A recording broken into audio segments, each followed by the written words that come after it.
All right, welcome everyone. We're out here doing a sort of restoration on this old Jeep JK Wrangler Rubicon. And you notice I have the fenders off, and that's because I want to clean the paint up.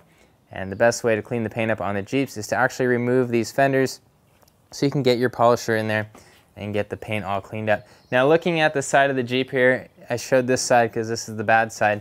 You can see that the paint here looks good, the paint here looks good, and the paint here doesn't have much reflection. That's because they had this repainted. So I don't know if this panel faded over the years or what happened, but we're gonna try to hit this with polish and hopefully avoid repainting this surface. Now you notice the hardtop kind of comes in here. So in order to get full access to this panel, I'm gonna open up the door and I'm gonna take the hardtop off, and you'll see that in the time lapse.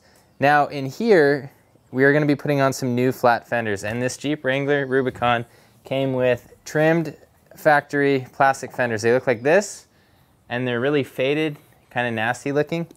And we want to match the bumpers on this car. We have these nice black textured bumpers, black textured hardtop, black textured mirrors, and then you have the faded fenders, and those didn't look good. So we got some steel flat fenders that are black textured, and these look really nice.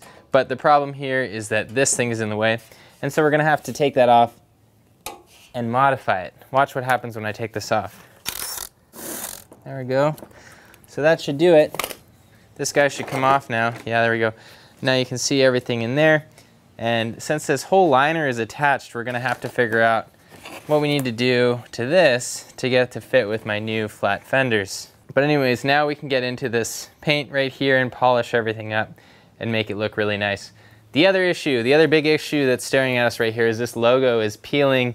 It's pretty sun damaged, so I picked up some new Rubicon logos. This is a Rubicon logo, and I got slightly larger Rubicon logos because I think it looks better than the short logo on this year of the Rubicon, and so that's part of the fun of cleaning up and restoring an old car. The other thing that's terrible about this car is this grille, so I need to pull this off and get rid of this grille, clean up the headlights, and that's basically it for the exterior stuff that we're working on today.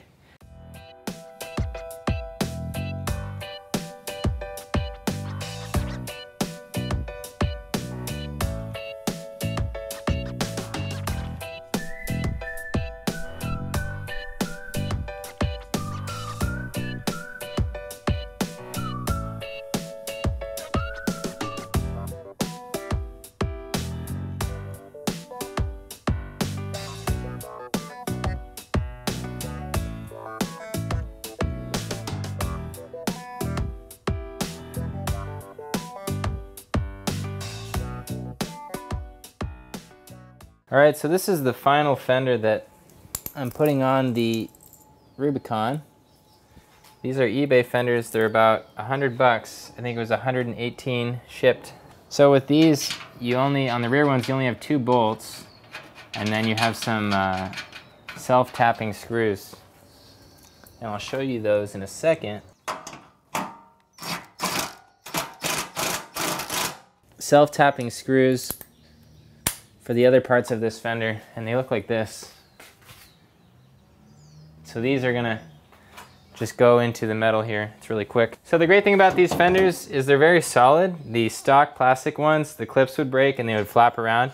And so the negative about this is that if you catch something on this off-road, it's gonna damage your bodywork too. So that's something to be aware of.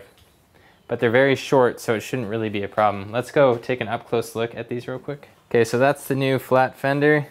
I did a light polish on the paint to make it look better and a wax, but it's a Jeep, so it's gonna get messed up. So I didn't spend too much time detailing this paint. There's no point. New logos, that's gonna make a huge difference on the way the car looks, just from this distance or any distance away really. That just really transformed the look of the Jeep. These are bigger logos than the stock ones.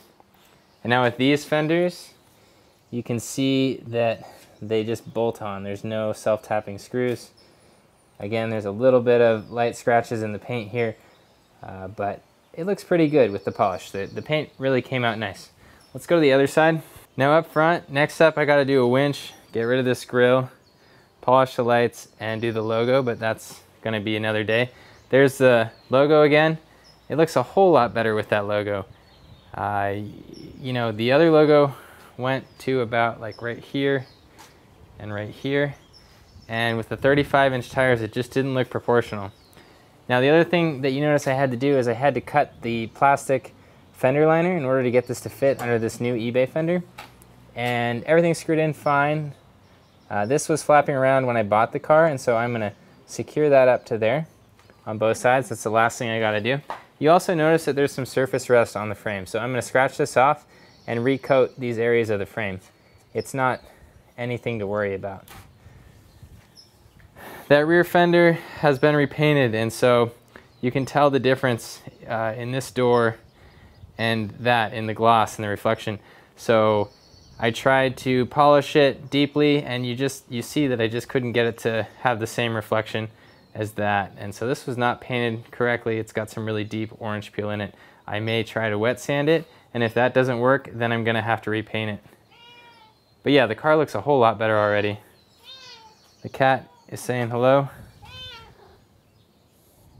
All right, well, the Jeep is looking great. I got these new fenders installed. These were purchased on eBay for about 120 bucks, and the price, of course, will change, but I'll throw that link up in the description. And then I also put these new logos on it because the old logos were beat up, and those were about 10 bucks, and of course that price can change too. But I'll put that link in the description as well.